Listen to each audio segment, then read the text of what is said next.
Le stockage d'énergie, ça va changer complètement le mode de transport. Les batteries, c'est fondamental dans l'équation des changements climatiques. Pour le Québec, c'est très important le rôle que l'IREC joue au niveau de la recherche dans le domaine des batteries et en stockage d'énergie.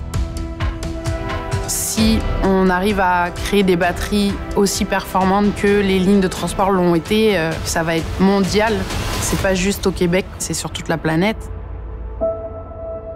Je m'appelle Charlotte Mallet, je suis chimiste. Je travaille en fait dans les laboratoires de chimie du Centre d'excellence. Je développe des matériaux pour les batteries, donc principalement des molécules organiques qui sont destinées à améliorer les capacités et le fonctionnement des batteries lithium-ion et des batteries lithium-métal.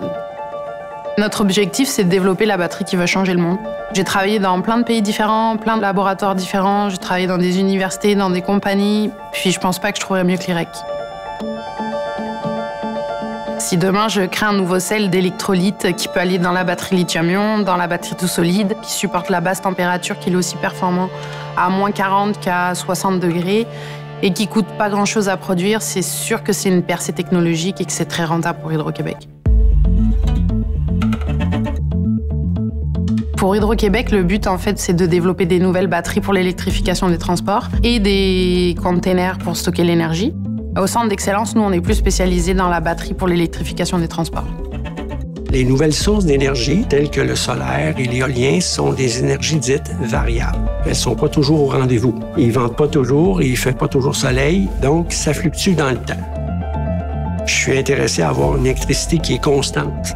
Alors, pour assurer la constance, ça prend quelque chose qui stocke l'énergie pendant les périodes de production. Donc, le stockage prend toute sa pertinence pour le réseau lui-même. Le stockage, ça va permettre de ne plus perdre d'énergie. On ne sera plus obligé de tout consommer, on n'aura plus de pertes.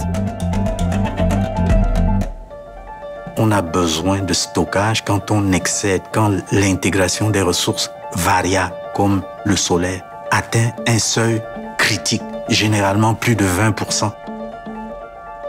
On travaille aussi sur les technologies de demain, c'est-à-dire les batteries du futur, celles qui n'existent pas encore ou qui ne sont pas du tout commercialisées. Et on développe toutes les parties de la batterie. On fait aussi des tests d'électricité. Il y a des gens qui travaillent aussi un peu sur le recyclage des batteries après leur utilité. Le recyclage de la batterie, c'est aussi important que le développement d'une batterie performante. On ne peut pas miser sur la transition énergétique, l'électrification des transports, sans penser qu'une fois que la batterie va être en fin de vie, on ne peut plus rien en faire. La recherche en batterie a généré 800 brevets et même plus. Depuis que je suis chez Hydro-Québec, j'ai à peu près 10 brevets que j'ai déposés. Ça, c'est un patrimoine de propriété intellectuelle très considérable.